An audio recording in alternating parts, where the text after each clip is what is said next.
Hey everyone, and welcome back to another Space Engineer Colony Ship build video. Okay, so this episode is going to be a smaller. I'm mainly going to work on the engine area, like engine module or drive core, and a little bit on the production module as well.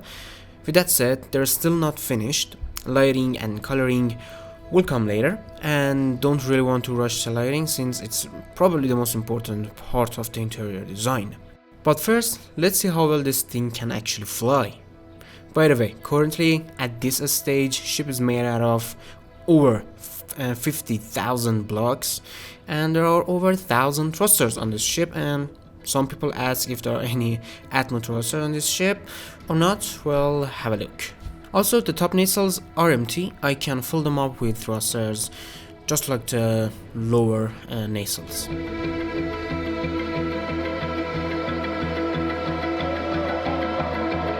Alright, first we need to turn this to a ship, and there goes the performance.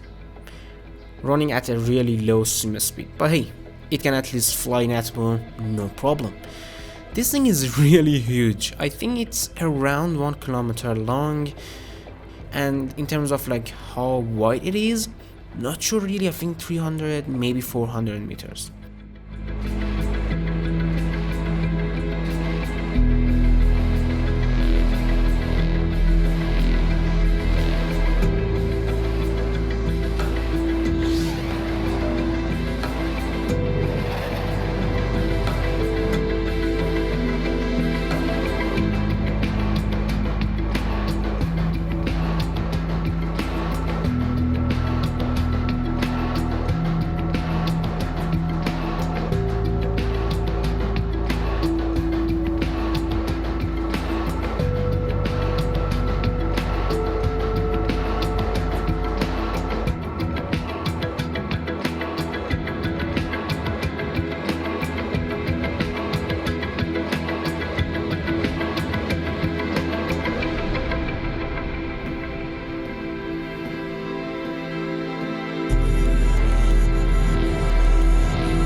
Anyway, let's go back and start working on the ship. Someone suggested that I should replace the ion thrusters in the middle with hydrogen thrusters, and I don't think it was a bad idea. What do you think?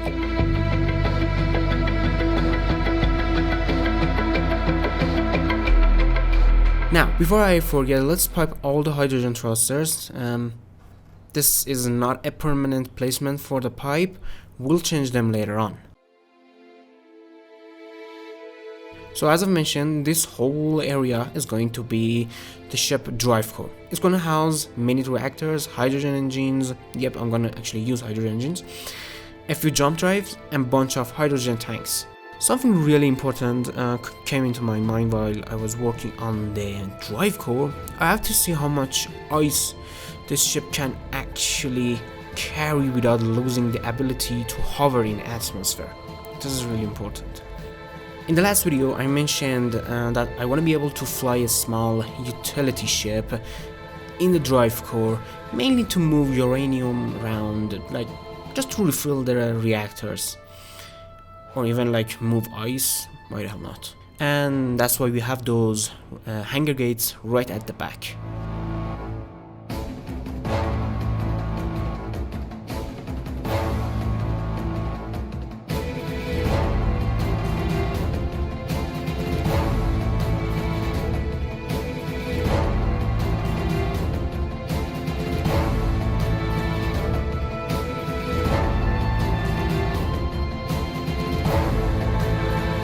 And we need a proper, I guess we can call it airlock gates, to be able to have a safe access to the production module, which is located right behind the main drive core.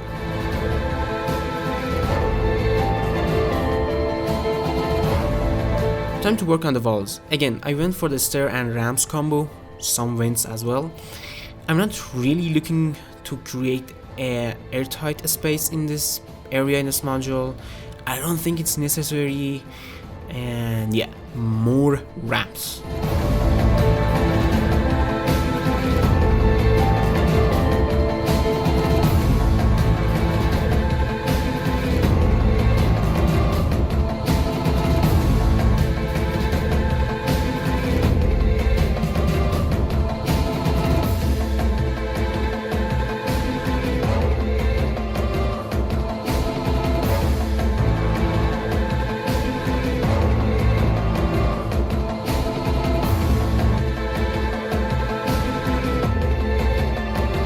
With the amount of hydrogen thrusters and the size of this ship and the amount of hydro tanks that we have, I'm going to place as many O2 and H2 generator as possible. And you know what? Let's just stick some hydro engines on them as well while we are at it. Oh, and let's change the pipe replacement as I've promised.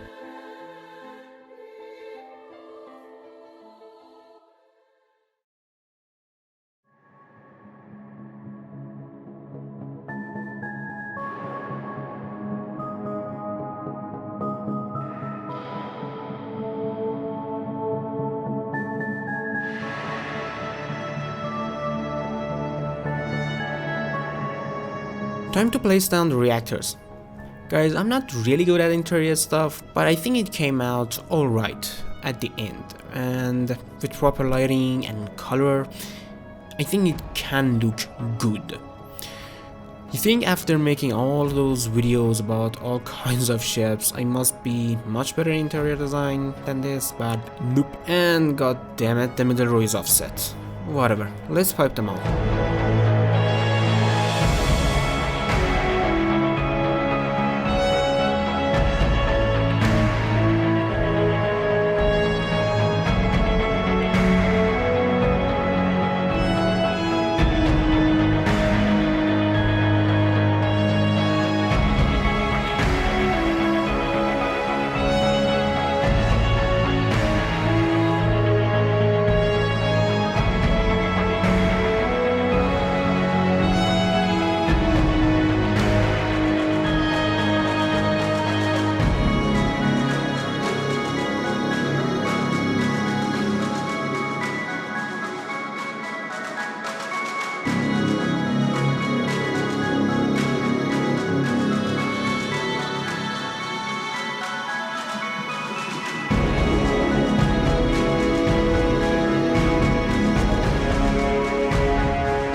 Okay, what do you guys think? Is it good or not? Of course it's not done yet, so let's continue with some covers and support beams for hydro tanks.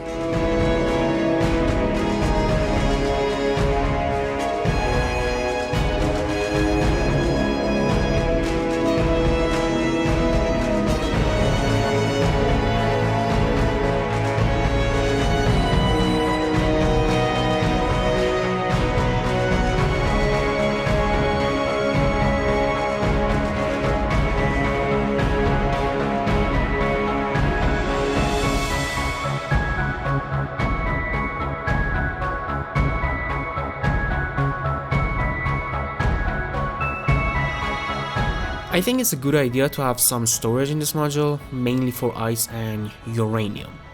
I'm going to place connectors at the bottom of each one for easy access, and to add a little bit of more detail, let's use some pillars. Why the hell not?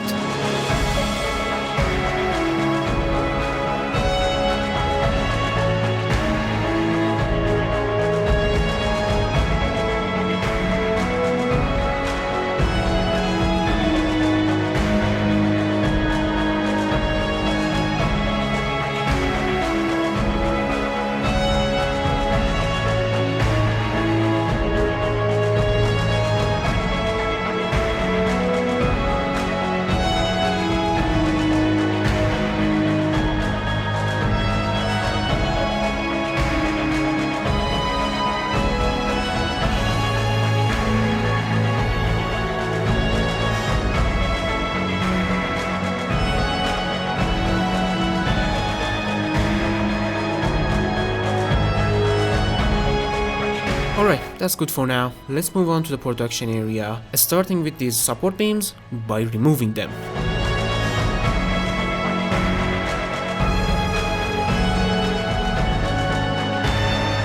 As always, let's start with the walls first, and we are going to have a look in this area right in the wall for just easy access.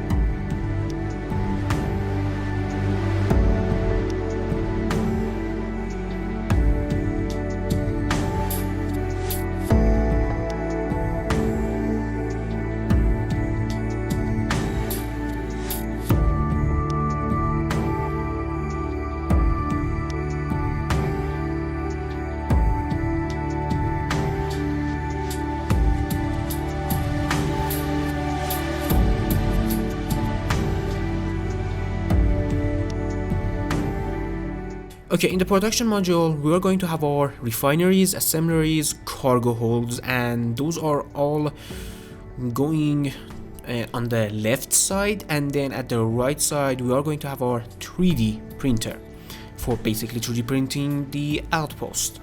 And of course, we will connect the left side to the right side via piping. Now, this is the first pass. I don't really like it, but it gets the job done, and honestly, I kind of rushed through this last part since I was like getting tired, and now that I'm editing this video, I want to go back and redesign this area and come up with something cooler, basically, that looks better.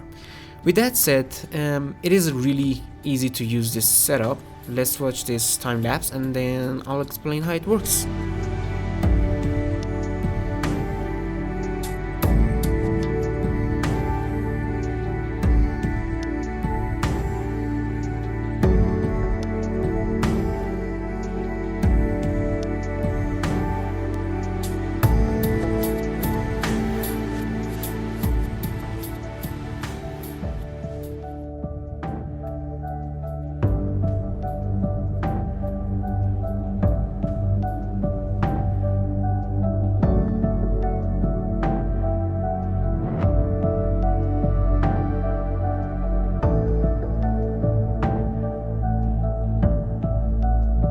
Alright, it works something like this. Ship with raw ore will dock to the proper docking ports, and then they will transfer the ore to the cargo holds on top. When needed, the refineries will move the ore and begins to refine the ore.